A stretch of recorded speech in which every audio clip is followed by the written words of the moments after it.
Halmakaris, gagawa tayo ng gift arrangement by using 3 types of flowers. Yung unang flower po yan po ay tinatawag natin Jeveras o 3 peraso po yan, and then both side. And then yung next na flower, ito man po ay Allium nigrum. So maglagay po tayo ng 3 stems din po. And then yung next, maglagay tayo ng white na tulip, and then bukayin po natin yung petals niya para po malaki po yung tulip sa ating arrangement.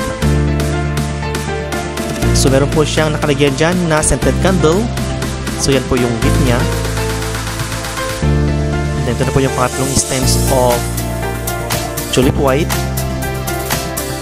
And gawin po natin both side yung paglagay ng ating flowers para po maging balance po. Then ito na po yung pang last.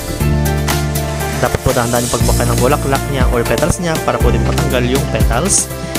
And then yung next, maglagay tayo ng green na fresh moss sa buong paligid ng ating arrangement para matakpan po yung green na foam.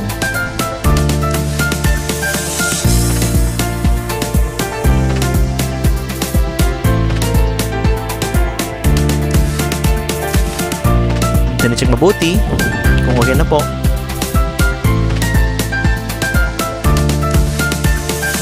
So ito po ang ating arrangement for today by using Jerbera flower, Allium nigrum, and frill na tulip.